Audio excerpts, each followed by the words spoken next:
Hear what happens when lives encounter the transformative message of Jesus Christ on air, online, and on the ground. Here is FEBC Philippines Chief Executive Officer Luis Miguel Castillo for the FEBC Report. Hello everyone, I'm Lucho Castillo and welcome to the FEBC Report. FEBC Philippines is a gospel media ministry with 13 stations all over the Philippines. In today's conversation, we have Pastor Alex Gunay, our station manager for 1062 DXKI, Coronadal, South Cotabato.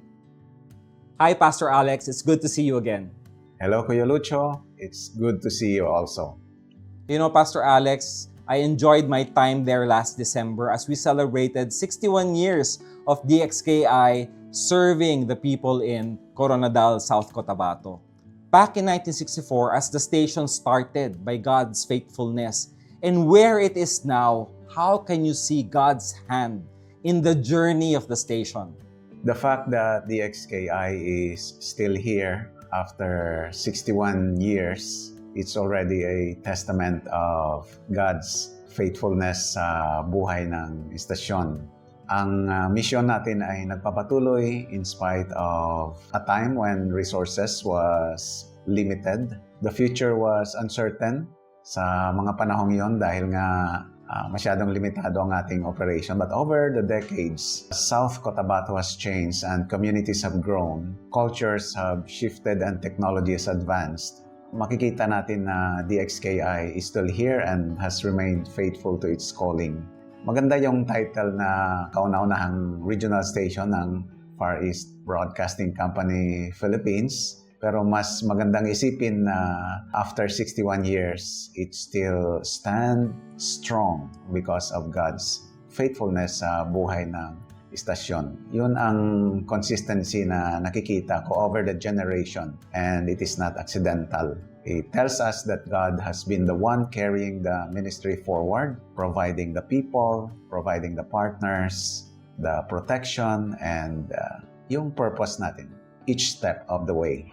Oh, thank you, Pastor Alex. I think when we celebrated the anniversary, we heard our partners carry this pride of being part of the station in producing programs, in conveying the message of God's faithfulness to different people groups there. Sabi nga nila, DXKI was like the town crier, no? Siya nag-a-announce, siya nag-mobilize sa tao, siya naghahatid ng balita, siya ang nag-i-encourage sa kanila.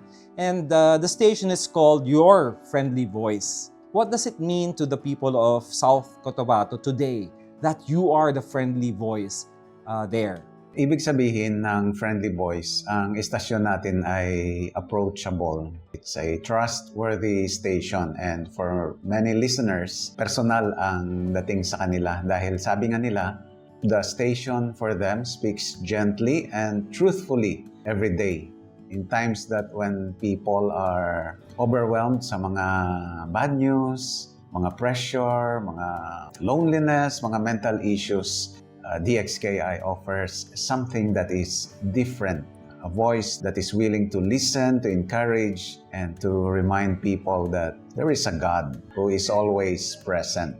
Para naman sa mga farmers, mga workers, mga parents, mga elderly, and even the young, it is a familiar and comforting and consistent voice na kanilang naririnig araw-araw. And it's the kind of voice that you can carry all day. And more importantly, that voice comes from the Lord. I often hear this term, when I'm there with you, yung migo, miga. Can you explain that and how that defines that your friendly voice? Yung address natin sa each staff habang nag-uusap sila on air, we agreed na i-precede natin ng term na migo or miga. It simply means friend. Pag kami ay nasa labas, nakikita kami ng mga listeners, ganito na rin ang tawag sa amin. Miga Joy, Miga Jen, gano'n. Dahil nakasanayan na nila. Well, thank you for sharing that, Pastor Alex. You know, being a gospel media ministry, the importance of creating an impact to the community is why we do the broadcast. Can you share an impact story, a life change story that clearly shows that DXKI has become a place of refuge on air, a safe space for people to come together? Actually, napakaraming story. At one example is yung kay Ed at saka kay Janet, katakutan. She is often alone at home kasi nga working yung husband. Nagiging daily spiritual refuge niya ang DXKI. Sabi nga niya, pag naka-on yung radio, it feels that she has a companion sa kanilang bahay. Yung mga naririnig niya mga sermon, mga music, mga Bible-based programs, nagbibigay ng kalakasan sa kanya. It strengthens her faith, guides her decisions as a mother, and brings comfort during times of uncertainty and even during times of illness. May mga panahon na may sakit sila and sinishare talaga nila na, ito yung nararamdaman ko ngayon, mahinang-mahina, pero salamat, nandyan kayo. And as a couple, si Ed saka si Janet naka-experience kung paano na tinulungan talaga sila ng DXKI na ma-renew at ma-strengthen ang kanilang marriage bilang mag-asawa during difficult seasons. The Lord is using those messages that they hear on the station to bring a clarity, encouragement, and healing sa kanilang relationship. Kung paano ng DXKI is more than just a broadcast. DXKI has become a refuge, a safe place, a companion sa kanilang pamamahay where they find hope, direction, and God's presence, especially during the times when life feels overwhelming and heavy. Okay, wow. That's just one story, of many, I'm sure, where the station and its message of communicating Christ, over the airwaves have made a significant impact in the lives of people who hear the message. How has DXKI learned to serve a very, very diverse audience and still staying true to our gospel mission? Tama yun, Kuya Lucho, Napakaraming mga kultura dito sa South Cotabato. Over the years, DXKI has served this diverse audience by remaining grounded sa salita ng Panginoon, but at the same time, being sensitive sa pinagsisilbihan nating community.